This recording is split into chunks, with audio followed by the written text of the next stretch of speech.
Hey guys, it's Snow and welcome to the iHollywood TV podcast. Well, our next guest, he's an actor, producer, Greg Grunberg. He has played in many roles in many TV shows and movies, but the role closest to his heart is that he's a father, a caregiver, an advocate for people living with epilepsy. That's right, including his son Jake. Greg joins us now to mark Rare Disease Awareness Day on February 28th and to talk about his involvement in an inspirational online series to raise awareness about the lives of patients and caregivers in the epilepsy community. A great message. Welcome, Greg. Good morning. Thank you. It's about time you had me on the show, Noah. What come on. I'm a fan. Let's go. Thank you. I really appreciate it. Well, I appreciate you being a fan. It's really nice to have you on the show, Greg. So first off, I want to say thank you for coming on the show. I think it's an honor to have you here. Oh, I appreciate that. Please. Any opportunity that I get to talk about the most important project that I'm working on, I grab it. And, you know, I'm working on this new series called the Caregiver series, and we'll talk about it. But it's, you know, as an actor, like people go, oh, you're so busy. I see you on this and this and this. But you and I both know you do something and then you have a little downtime or whatever. And I fill every moment of my downtime supporting this community, the epilepsy community. Like you said, our oldest son, Jake, has epilepsy. He's living well with it. He's an adult. He's doing fine. But it's a very strong, tight-knit community when we all can find ways to reach each other, you know, whether it's through a podcast or through a website or through a series like ours. It's a great thing, and it's much needed. Absolutely, and we will talk all about that, but I do want to bring to our attention, you know, viewers, I feel like they best know you from being part of NBC's hit series Heroes. That was such a great show. You played the character Matt Parkman. Is there anything that you missed the most about playing that specific character, Greg? More than anything, it's the people. I mean, I love that character. People ask me all the time, they're like, if you could have, you know, played any other character on the show, what superpower would you have wanted? When you really break it down and you think about it, I mean, I immediately, because I auditioned for Milo's role on the show. I didn't know about my role, and I first went in and read for Peter Petrelli. I'm the worst Peter Petrelli ever, but I read for that role. And then they said, hey, what about this? And I said, what is it? And they said, it's a mind-reading police officer. And I'm like, wait a minute.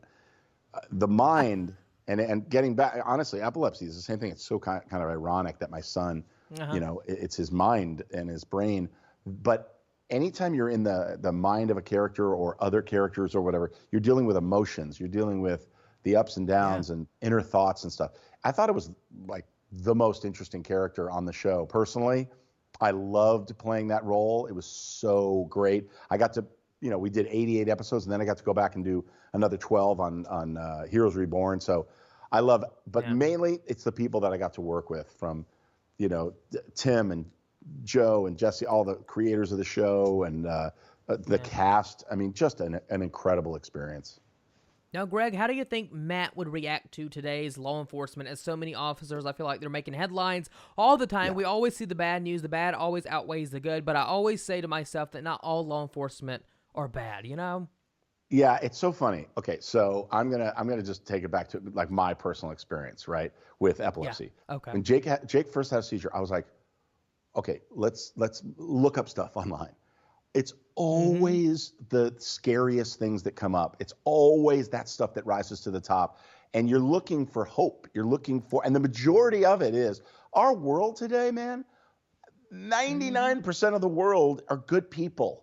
It's the 1% that we mainly hear about. And the same is true with any kind of condition. Like you see these things that scare you. And if you dig a little deeper, or there's more resources at your, you know, that you can really grab onto, like the Caregiver series or my podcast, or whatever, you learn, okay, there is this wonderful community. Most people are doing the right thing and they're trying their best. So yeah, I mean, you just have to dig. You just have to. It's almost like when someone says, oh, tell me about that. I heard that so-and-so is difficult to work with.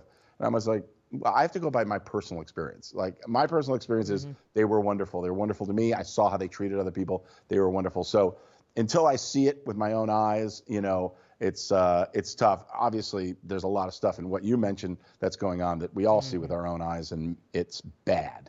But I'm, with something like epilepsy, I'm trying to bring the community together. That's what I'm really trying to do, and I think we're doing that with the Caregiver series for sure. Yeah, absolutely. Such a great series that we will discuss here momentarily. But just Yeah. to kind of flash back to another, big part of your career was being part of the Star Wars franchise. That's incredible. Not many actors or actresses can say I've been part of a Star Wars film. But were you a big fan of the movies growing up?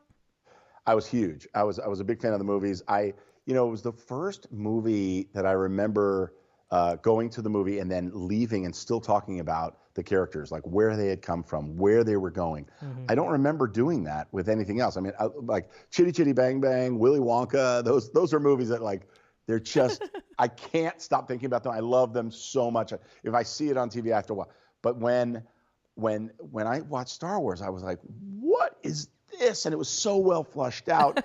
So can you imagine like being this kid, being a fan, and going with your best friend, who in this case was J.J. Abrams when I was, 12. I mean, we're best friends when we were little kids. And then now he's writing, producing, and directing Star Wars. That's and he incredible. says, yeah. And he goes, do you want to be a X-Wing pilot? I was like, what are you talking about? So it was really, and just such an incredible experience. I'm pretty much the worst pilot on TV and film. I crashed the plane and lost. I crashed my X-Wing. I shot down. You don't want to fly with me. But, other than that, yes, Star Wars is just a dream come true.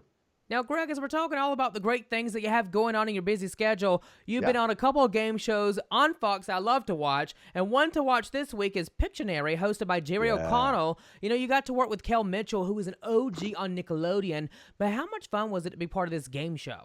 Yeah, but also, I got to say, Kel Mitchell, like Keenan, first of all, Keenan was on Felicity. No one remembers that because he's so brilliant on SNL, but Keenan was on Felicity and the greatest guy ever. So I was like, well, Kel's got to be great. I mean, there's no way that they worked together and they weren't. And man, is he awesome. There's a behind the scenes thing on my Instagram and I think on my Twitter as well, where I kind of just do this thing. We did this thing. He's so great. I can't wait to work with him again on something so incredibly talented. Yeah. Pictionary's great. I mean, it's a lot of fun. Jerry's a great host. Isn't it fun? Yeah, it's fun. And I've been playing that game for as long as I can remember in one form or another. So the fact that they created a game show, and I've been doing 25 words or less. So like that, the combination of those two has been so much fun. Believe me, people say, God, you're so busy. Between flying around the country and shooting the Caregiver series and doing these game shows, it's like I'm nonstop having fun, meeting and working with great people. And I love seeing you do the game shows. I think it really shows a different side of your personality. And Pictionary's been around for so long. I remember, because I have a twin sister, and we used to play the game on the Wii. The Wii came out with a little version of Pictionary, even though I'm a bad drawer. Oh, my goodness. Greg, dude, you don't want me to be on the show. Did you see me on the show? I am the worst. The worst. Like, there's a time when Jerry's like, just stick figures, Greg. Just draw stick figures. I'm like, that's what I drew. He's like, no. You need to connect the lines. A stick man, a stick woman. Now, what was one drawing that you were able to master from not being so good at drawing like me? I mean, I say that I'm not a good drawer, but when I was in art class back in early high school, I could draw Rudolph. And I was like, what? I can draw Rudolph? I couldn't even see myself actually doing it. Yeah, so when you have to do it, you focus more and you do it. On the Caregiver, there's this amazing caregiver named Leslie, and she loved art, and she painted. But she hasn't painted in years because she's been taking care of her family. And the same was true for me. Like I paint, you just mentioned I used to paint. I used to go to art class. I loved it so much. And so that brought back memories for me. And then here I am on Pictionary and I can't even draw a house to make it look like a house. I drew a house and they guessed, is that a bench? I was like, this is terrible. I'm the worst. But you're under pressure. So it's a different situation. You wouldn't want to be on my team. We would lose very bad, Greg. It would be awful. But now, which is more fun, Pictionary or 25 words or less that you mentioned with Meredith Vieira? Yeah. I love 25 words or less. Nothing against Pictionary. I think it's great. It's more of a thinking person's game, 25 words. And I like that challenge. For some reason, I'm pretty good at that game. And I love watching people win $10,000. You know, it's that feel good side of it that I just can't get enough of. I love it. Well, Greg, let's now talk about this new web series titled The Caregiver and the reasoning that you wanted to bring this to light in a web formatted show, because I think this is a really great series, and if you haven't checked it out, you got to go check it out, you guys. Thank you. Yeah, it's something that was much needed, right? So we touched on it. Our oldest son, Jake, has epilepsy. And my wife and I realized very quickly that we need to talk about this. We need to talk about it with friends, family, coaches, teachers, so that if they see Jake have a seizure, they'll know what to do. Well, as we talked about it, we started hearing from other people saying, oh, well, my daughter has this and my son has this, and other people saying, oh, yeah, my cousin has epilepsy, and they're sharing these stories. And suddenly there's this bond. You're learning from people. You're laughing with them. There's a common thing where it's like, oh, I'm not walking on eggshells. I don't have to be careful. They get it. These people get it. So, Jazz Pharmaceuticals has been doing this and working with patients and caregivers for years. I've been doing this on my podcast and on my website for years. So we came together and they said, we want to support a real show. So that's what the Caregiver series is. I go around the country, I meet fellow caregivers, I meet their family, and then I take them for a couple hours and I let them do something that and I'm talking about, Noah, it could be something big, it could be something small. This woman, Brittany, I took her to get coffee and she was like, oh, I usually just go through the drive-thru, or I usually just grab whatever coffee I can. I'm actually standing at the counter and I have time for myself, or I played pickleball, or we drove a vintage car, or any of these hobbies. As caregivers, you put yourself second because you're taking care of the ones you love. So it's been really rewarding to spend time with these wonderful people, share their stories in a real way. We craft these shows. They're really well done. Laugh and cry. Go to thecaregiverseries.com and you'll see the episodes. You'll meet these people, and it's just been incredibly rewarding for me to do this show.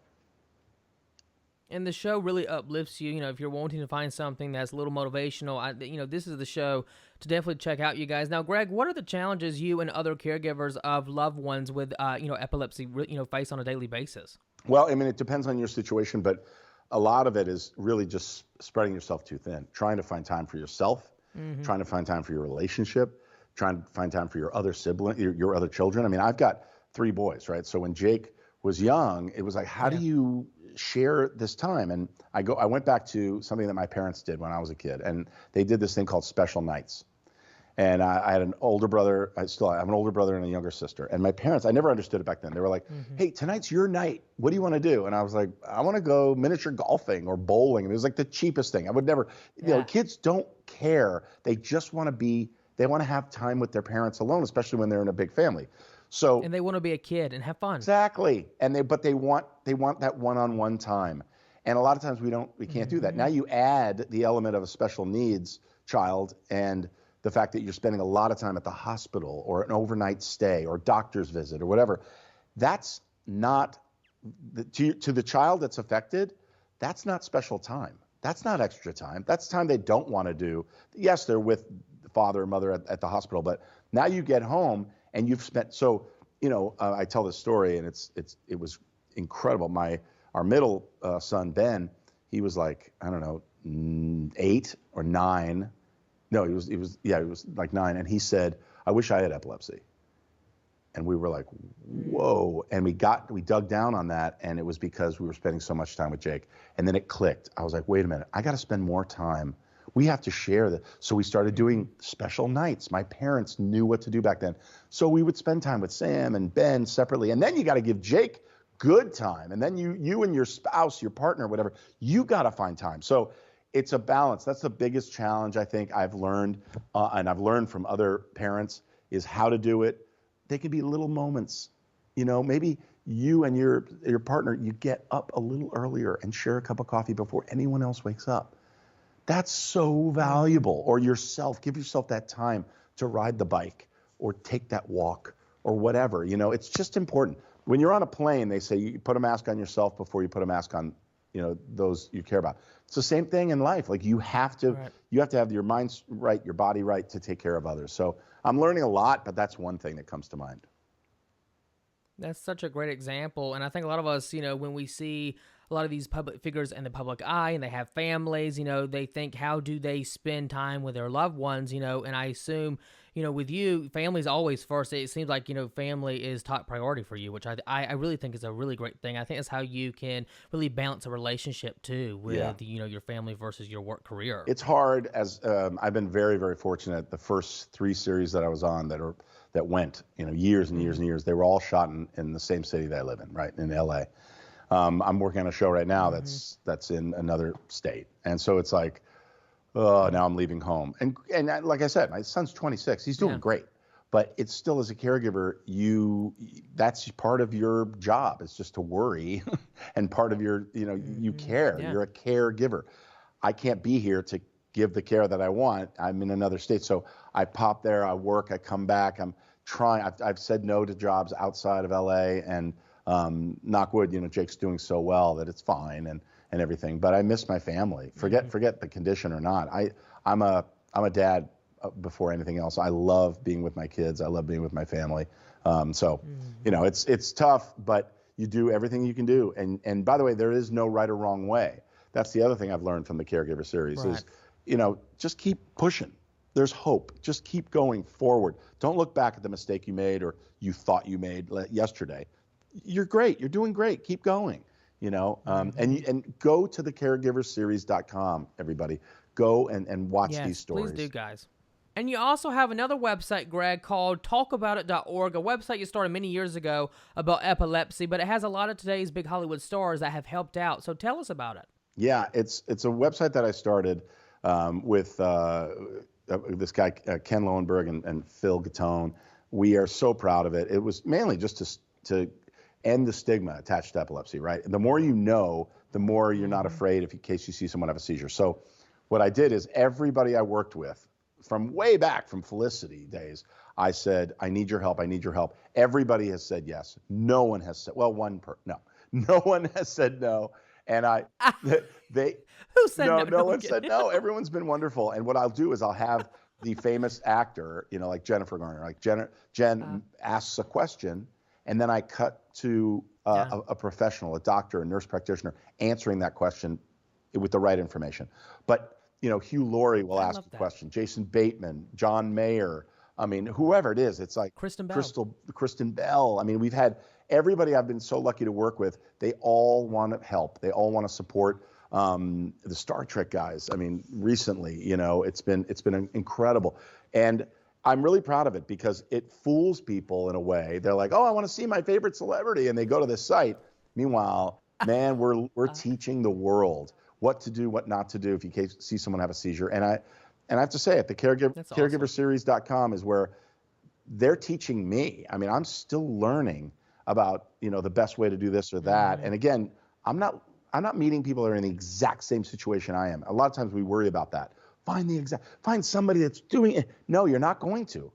I don't care what condition you have. Everybody's story is different. Everybody's family is different. But you will glean, you will learn from these people a little nugget that's going to help you make it easier on your day. And hearing from caregivers is the best way to do it.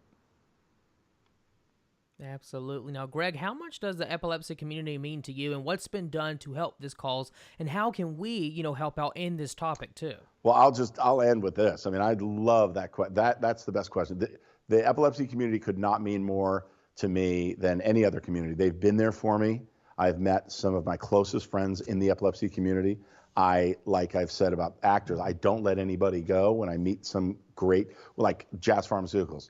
I work with these people. They are the real deal, man, the real deal. And I want to work with them and do whatever we can to remove the stigma and enlighten and educate and entertain and inform the rest of the world as to what's going on. And it's just however I can do it, I'm going to do it. And through the podcast, talk about it, through talkaboutit.org, and now through the caregiverseries.com. I'm here for the long haul. Knock wood, my son is doing well, but I'm here for anybody that needs help and wants to learn more.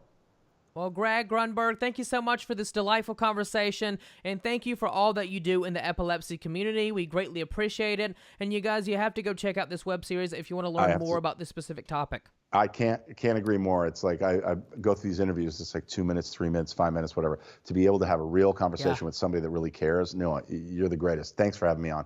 My pleasure, Greg. You take care. You have a great day, and hopefully we get to have you back on the show again real soon. Thank you. Take care.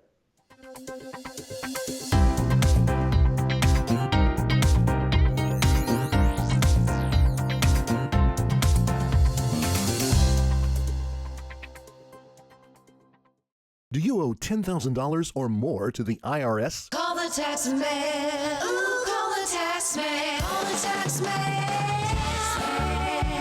If you owe $10,000 or more to the IRS, call me right now. The IRS is the most relentless collection agency in America. They have the power to legally take everything you own. Home, paycheck, autos, any asset you have. So what do? Call me now.